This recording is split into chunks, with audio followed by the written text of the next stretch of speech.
6 months ago today the shutters came down. On March the 23rd, a grim-faced Boris Johnson informed the country that there was no choice but to go into lockdown. At a stroke, a new era was written into the history books. From this moment on, there was either BC or AC, before COVID or after COVID.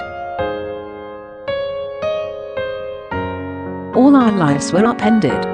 As we hunkered indoors, streets once filled with cars became eerily quiet. Bars, shops and restaurants closed their doors. Parents and grandparents were forced to shield in fear of their lives. The opening chapter of a story of such magnitude was surprisingly low-key. It was certainly not one which gave any clue to the disasters which were to come on the following pages. In the second week of January, there were the first reports of a deadly virus appearing in Wuhan, China.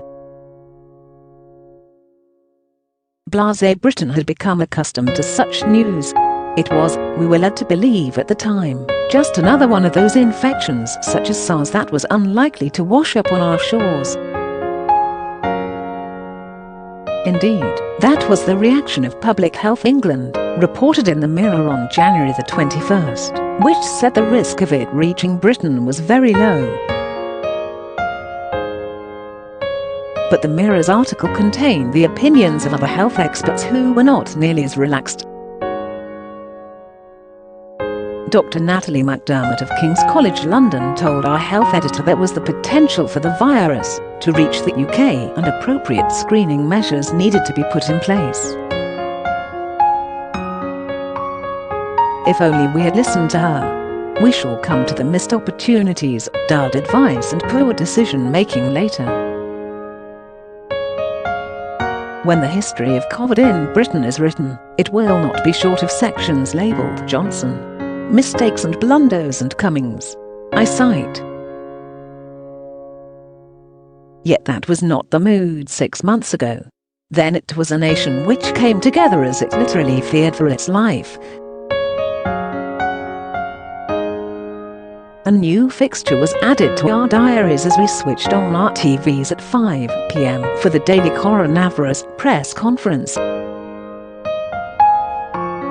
An anxious nation was comforted by Chief Medical Officer Chris Whitty and reassured by Chief Scientific Advisor Patrick Vallance. "You're on mute," Robert offered a small moment of levity in between grim statistics about the spread of the virus and latest death toll. Such was the sense of coming together. We did not sneer at cabinet ministers as they struggled to feign a solemn face to deliver bad news.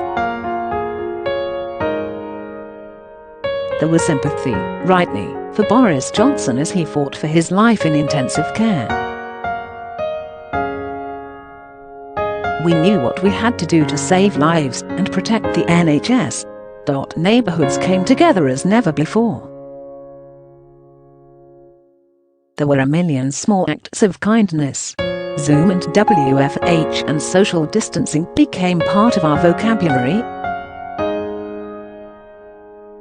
The feeling that this was our Blitz was lent weight by the Queen's message of hope, which she ended with the promise that one day we would meet again. Some harboured a hope this would be a new beginning for the country, a quieter nation that prized kindness and finally recognised the value of our public servants.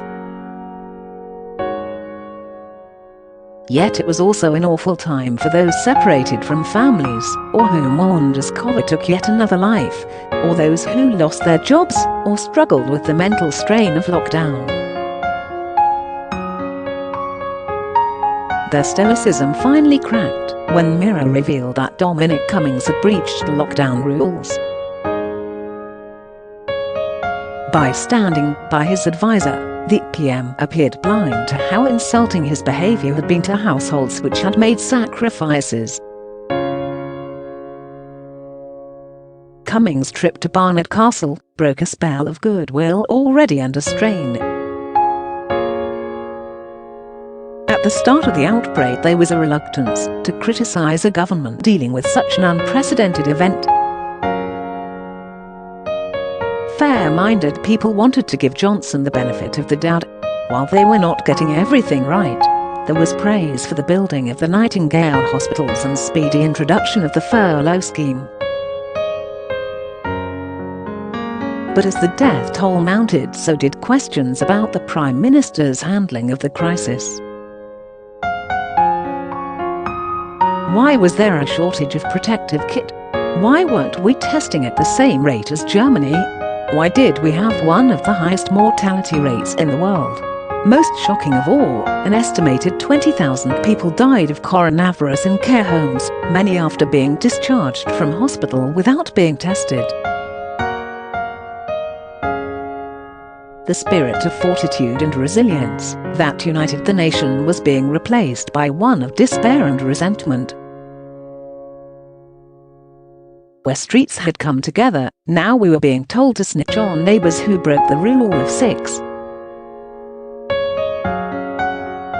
The wearing of face coverings was dragged into an ugly culture war about personal liberties. The shambles over testing was followed by the exam results fiasco. Blunders flew off the government's shelf quicker than panic-bought toilet roll. Ministers who once praised the common sense of British people now blame them for taking too many tests. The PM, who in July said he hoped life would return to normal by Christmas, yesterday announced a raft of new restrictions that could last for another 6 months.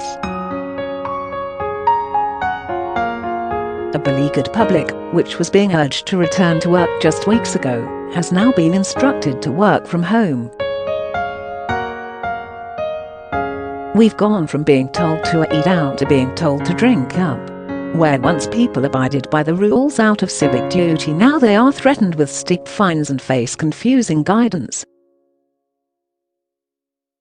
The period we will define as after COVID looks further and further away. Has Britain changed?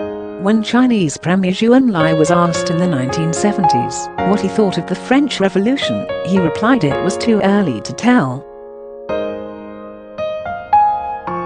It may be decades before we appreciate what we have gained and lost during this extraordinary time.